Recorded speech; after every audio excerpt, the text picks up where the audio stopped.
Dobrodošli na gradu Turan v Josipinini spominski sobi, kjer danes obeležujemo torej prav poseben dan, in sicer imamo strokovni posvet o duhovščini, pomeni redovnikov, redovnic, duhovnikov na Slovenskem v pogledu varovanja in delovanja na področju ohranitve kulturne dediščine naroda.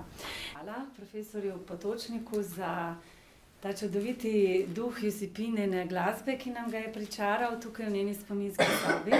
Na tem mestu pa vabim najprej k besedi gospo direktorico tukaj Doma starejših občanov Preddvor, gospo Lidijo Kos, ki nam je kot vedno na široko odprla svoja vrata in se ji na tem mestu iskreno zahvaljujemo za gostoljubnost in seveda vabimo k nekaj uvodnim besedam.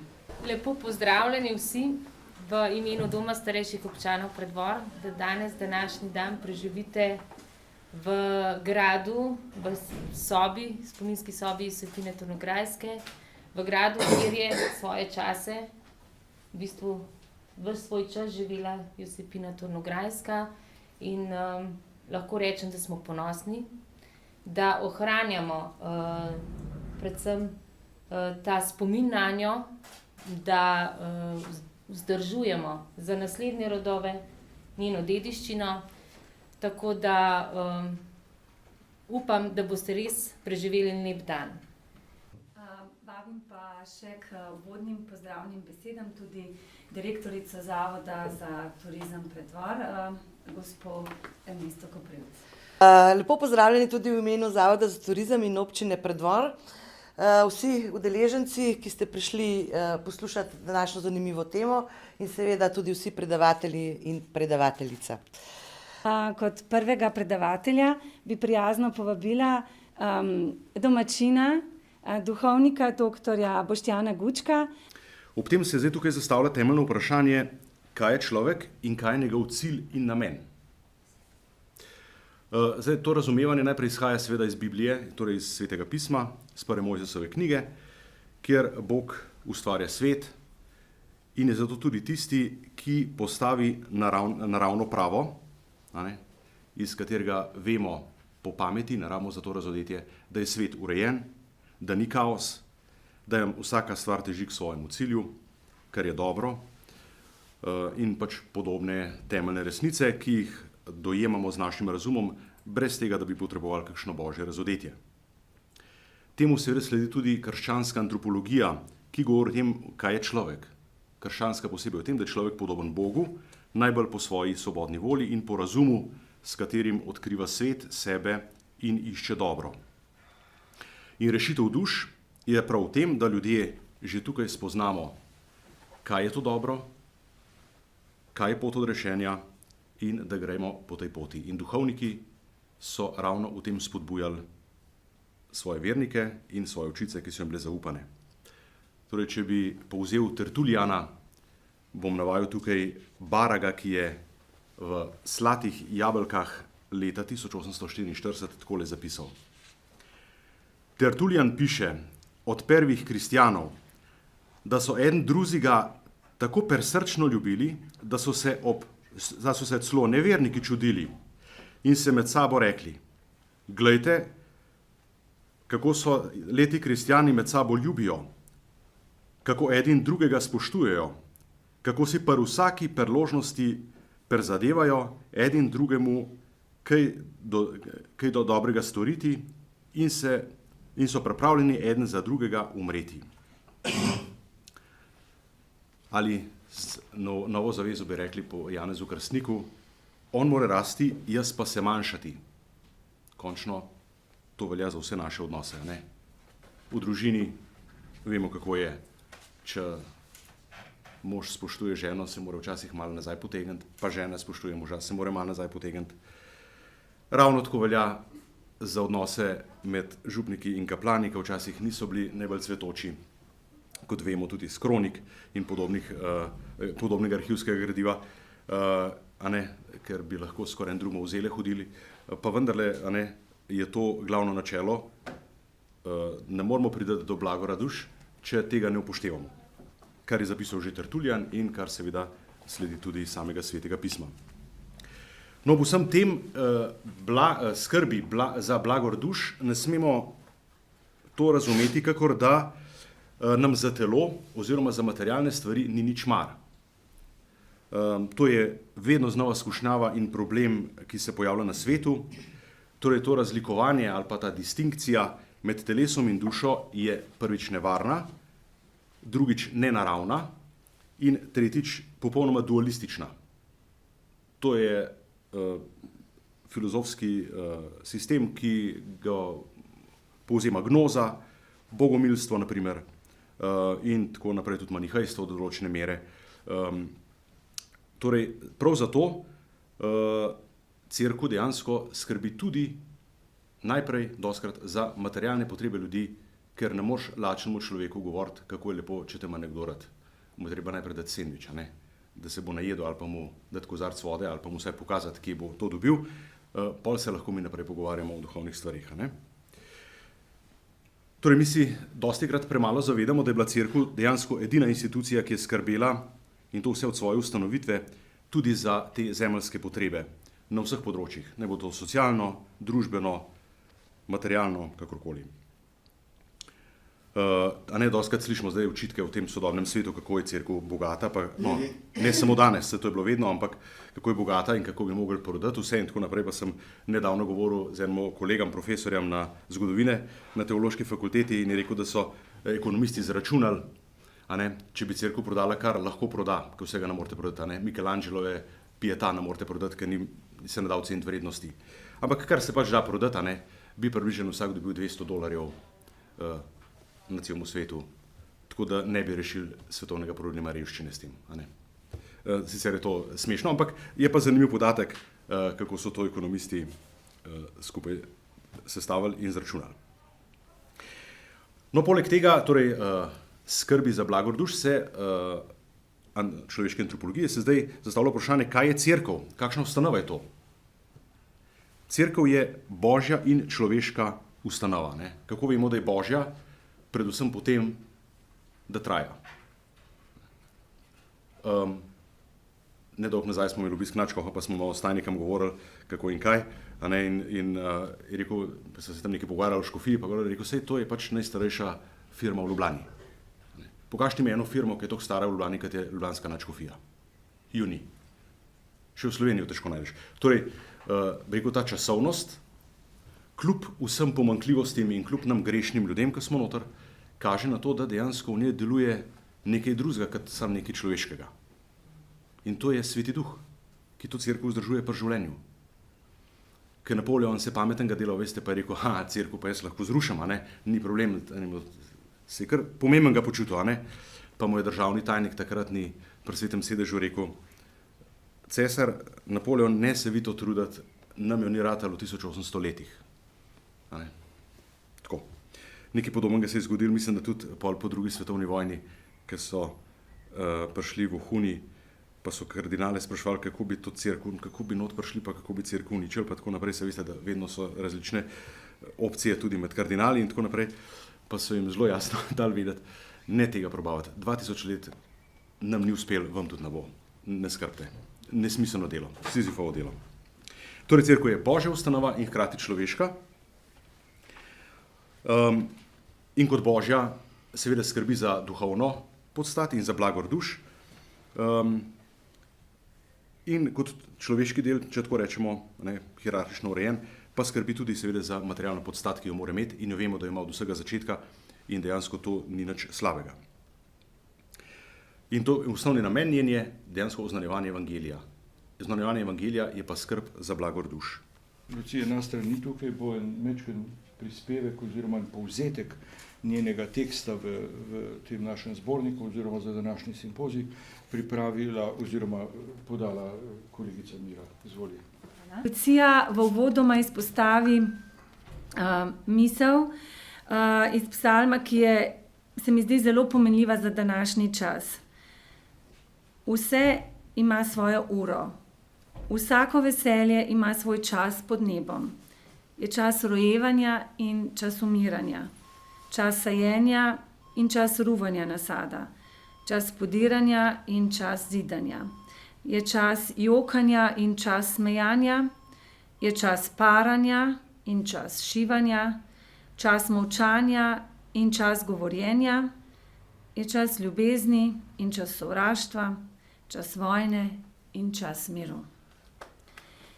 V prispevku sestra Lucija Nastran izpostavi, katere redovnice so danes delujoče na slovenskih tleh. Med njimi omenja frančiškanke brezmadežnega spočetja, hčere krščanske ljubezne usmiljenke, hčere Marije Pomočnice, Inštitut frančiškank Marijinih misionark, karmeličanke v Mirni peči, karmeličanke v Sori, Klarise, Marijine sestre čudodelne svetinje, misionarke ljubezni, sestre križniškega reda, sestre Svetega križa, skupnost Loyola in šolske sestre de Notre Dame, šolske sestre Svetega Frančiška Kristusa kralja in Uršulinke. Sestra Lucija Nastran v prispevku izpostavi začetke družbe hčera Marije Pomočnice, in sicer začetki so v Italiji, v vasici Monese, blizu Aleksandrije, v južnem delu Piemonta, kjer je živela in delovala soustanoviteljica Marija Dominikana Mozzarella, ki je živela v letih 1837-1881. Izpostavi začetke delovanja v takratni potem Jugoslaviji in danes Sloveniji, izpostavi izjemno vlogo sester Alojzije Domjanko, sestre Anice Žitek in pa sestre Ivane Perovšek. Danes pa delujejo sestre FMA v Ljubljani, na Bledu, v Murski Soboti, v Radljah ob Dravi in v Novem mestu. Živijo v skupnostih ter se posvečajo otrokom in mladim, delujejo v otroškem vrtcu, poučujejo verouk, imajo pevski zbor, vodijo ministrante in razne druge skupine v župniji, pripravljajo in vodijo oratorije, vodijo duhovne vaje za otroke, mlade in odrasle, imajo študentski dom in razna srečanja za mlade. Salezijanke izkušajo, da jih Bog ljubi in želijo Božjo ljubezen posredovati tudi otrokom, mladim in ljudem, med katerimi živijo in delujejo. Mnoga dekleta so čutila in še danes čutijo, da jih Bog kliče, da mu popolnoma podarijo svoje življenje in se posvetijo vzgoji deklic, zlasti najbolj ubogih in potrebnih kot redovnice v družbi, torej FMA. Naše vzgojno delovanje je začrtal Janez Bosko s preventivnim sistemom. Dejal je, da je vse njegove vzgojne ustanove nosijo pečat doma, župnije, dvorišča in šole. Pri svojem vzgojnem delu je žel mnoge uspehe, fantje so ob njem postali dobri kristjani in pošteni državljani. Zato so ga večkrat prosili, da bi ustno ali pisno podal nekaj misli o svojem tako imenovanem preventivnem vzgojnem sistemu. In da ne bi bila predolga, vseeno je sestra Lucija Nastran me prosila, da posredujem sledečo misel. V vsakem mladem je nekaj dobrega. Na tem je gradil Janez Bosko. Ob srečanju s prvim fantom, ki naznanja začetek oratorija, ga je vprašal veliko stvari, na katere je bil odgovor vedno negativen. Nimam mame, nimam očeta, ne znam pisati, ne brati in nimam službe. Ko pa ga je vprašal, znaš žvižgati, se mu je narisal nasmeh na obrazu in odgovor je bil pritrdilen. Tako sta začela pot vzgoje in rasti. Ko je Marija Mozzarella sprejela kakšno dekle, ki je potem delala preglavice, ni obupala.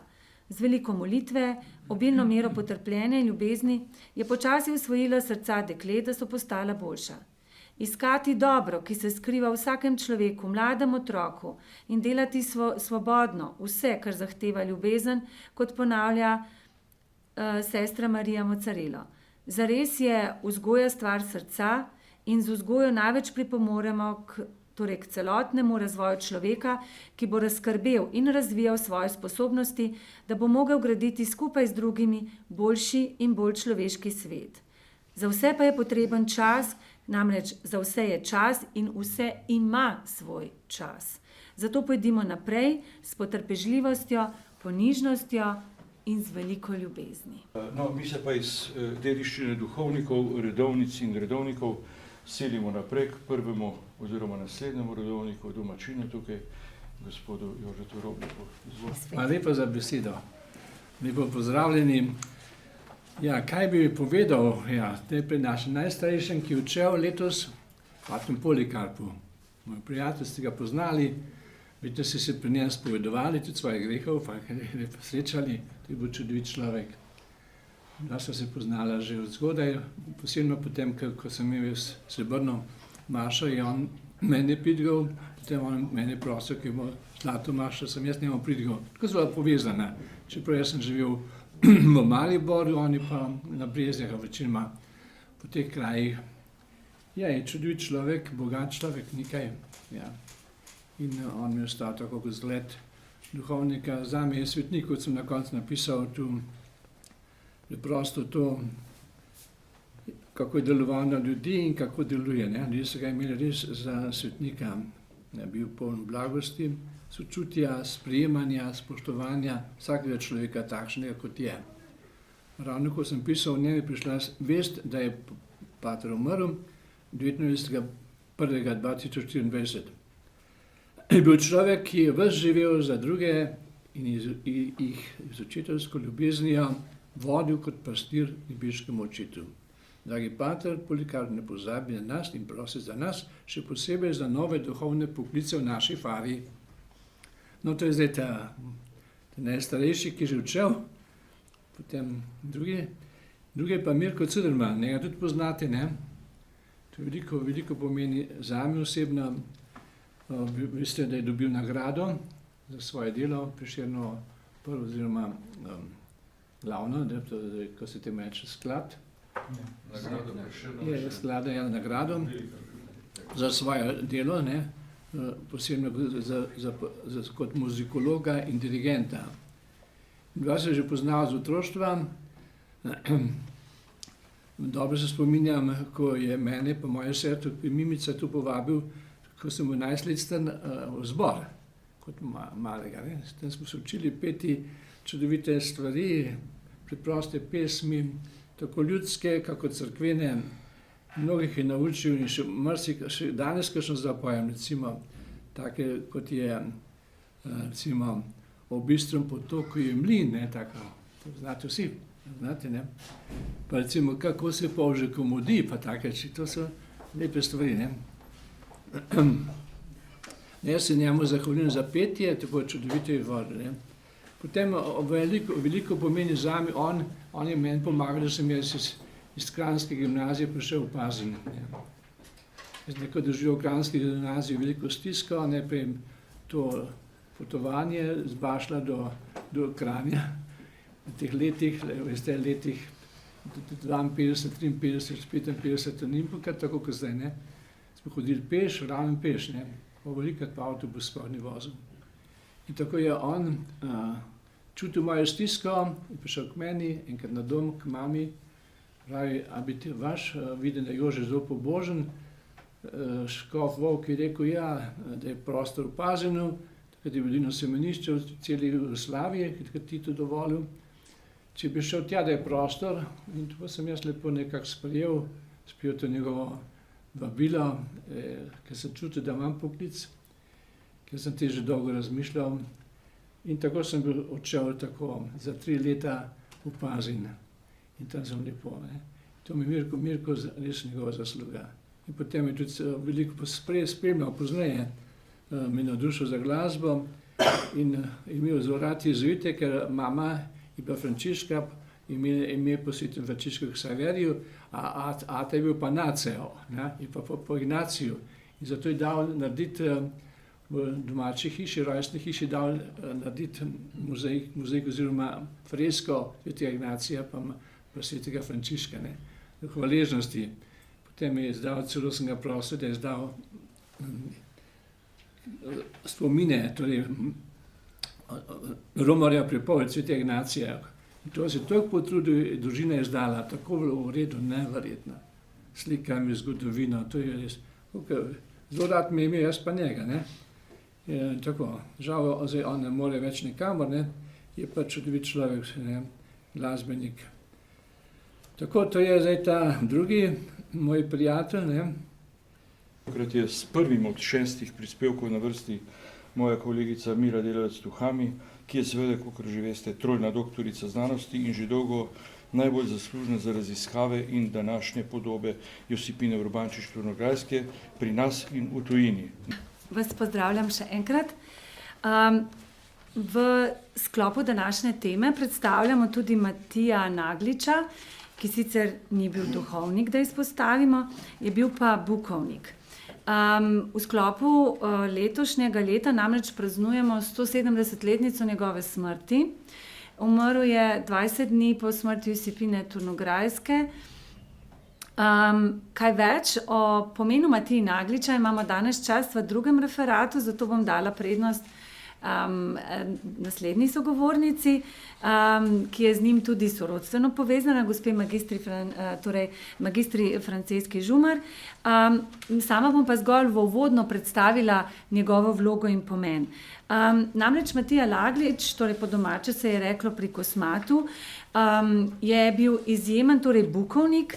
Bukovniki so bili, veliko jih je bilo na Koroškem v koncu 18. v začetku 19. stoletja in so se ukvarjali zlasti s prepisovanjem knjig, razlaganjem svetega pisma kot laiki.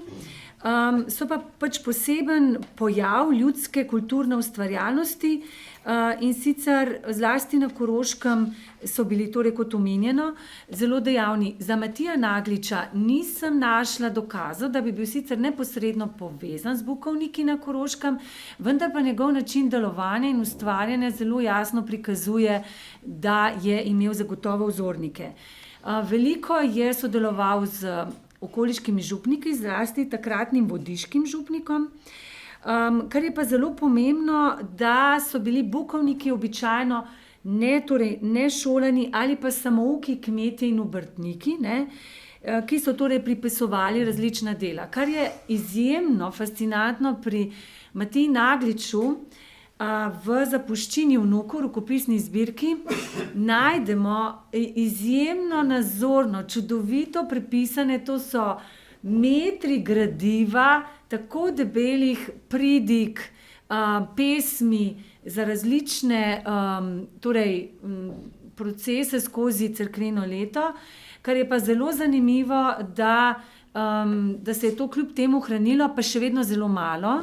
Namreč, ko je on umrl, so v bistvu kot na grmadi gorele, takrat v zapisih najdemo te njegove knjige, žal škoda, ker recimo pred kratkim sem v eni drugi Zapuščini našla, kako on zelo zanimivo opisuje čas, torej kot neke vrste kroniko vremena. In kot zanimivost sem našla čist recimo svež podatek, da je bil 23. 24. prosinca 1840 recimo tako gorko, da smo hišo po dnevu odprto imeli, nič ni bila noč mrzla in kopno je že od božiča. Tako da, ko se recimo ukvarjamo s temi podnebnimi spremembami, si lahko razmislimo, kako je bilo to takrat.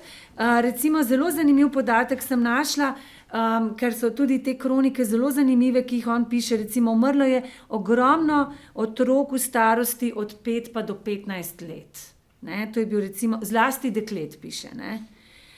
Potem prav nazorno opisuje katere hiše, kako recimo, tako zelo nazorni opisi, recimo umrla je na bregu Španova Alenka, dekle postavna, posebno bistra, tiha, samotna, revne oblečena in v molitvi vdana, nič ni od sebe držala, umrla je na velikonočni torek 21. aprila malega travna 1840.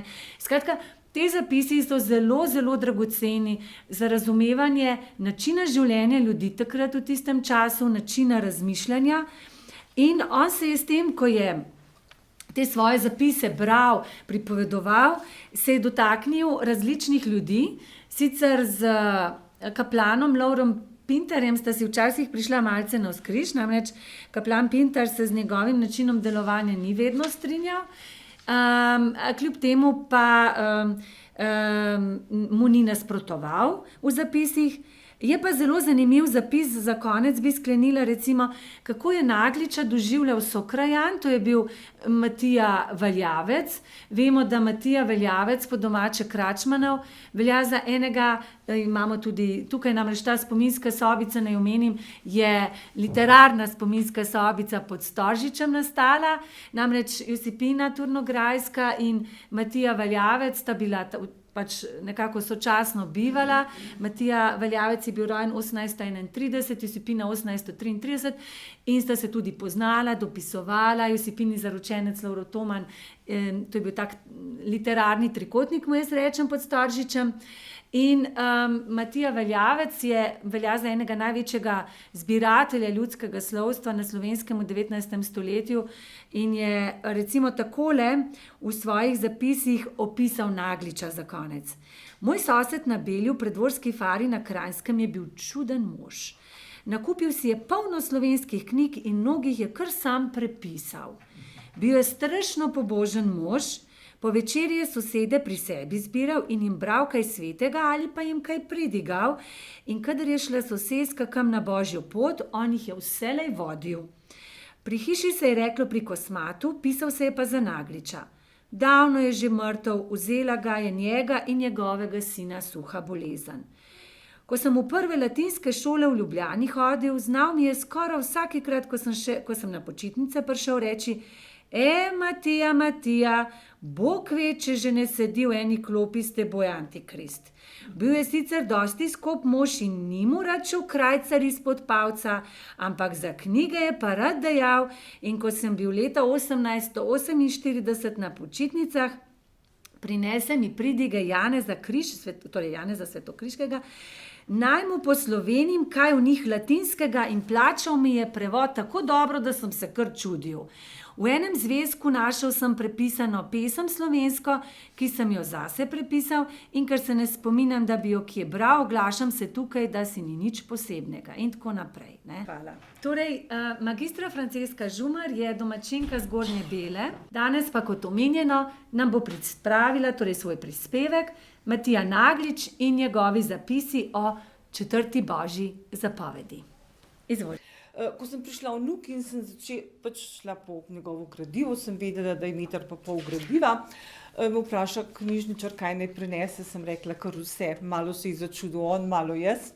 In potem, ko sem tisto videla, mi je padla v roke knjiga Raznoterosti 1 in tam sem našla na straneh od 223 do 266 zapise o 4. božji zapovedi. Torej, odnos starši, otroci, družina, in to je tisto, kjer se vse začne in v končni fazi tudi vse konča. Za uvod sem si izbrala tole misel, ki je vzeta iz moževega prvega plakata, njegove razstave leta 1994.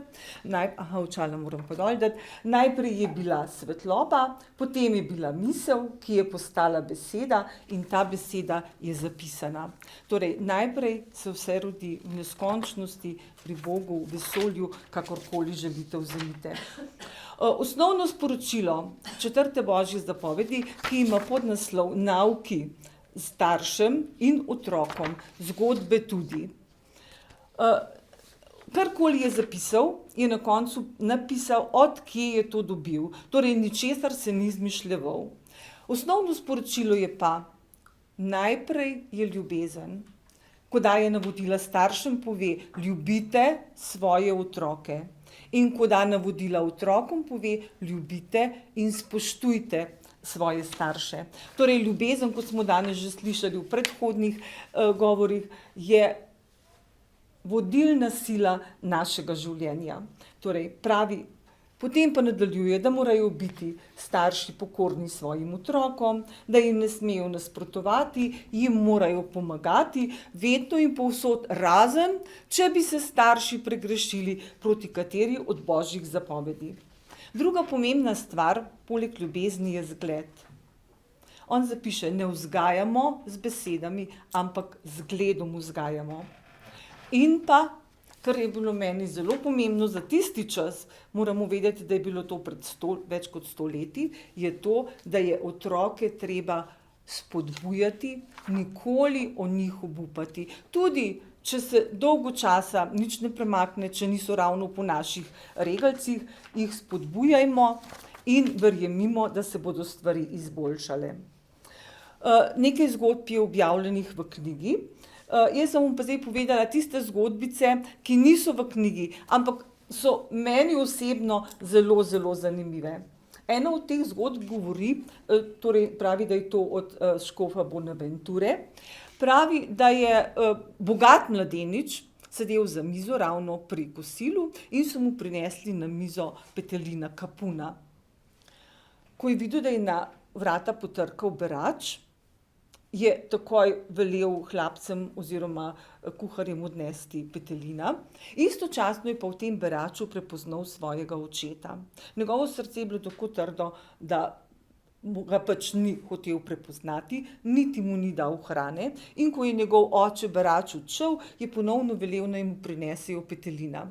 Takrat se je zgodil čudež, petelin je skočil, se prilepil na njegovo lice in dokler ni umrl, je bil prilepljen na njem.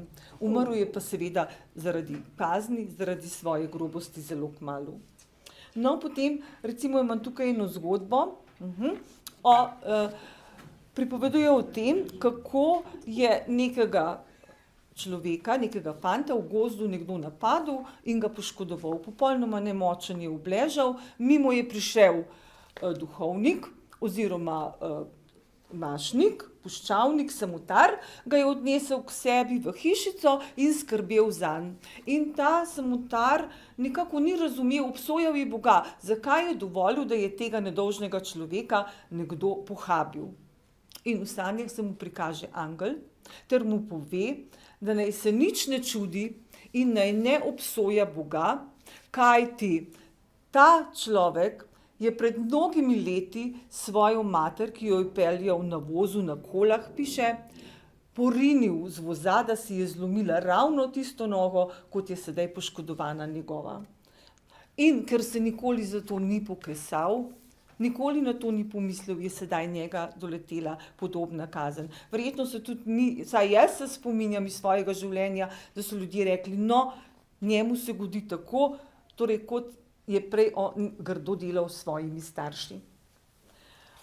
No, potem, pogosto je zapisal eno misel, pravi, da kdor svojih staršev ne spoštuje, naj mu orli oči izkljuvajo.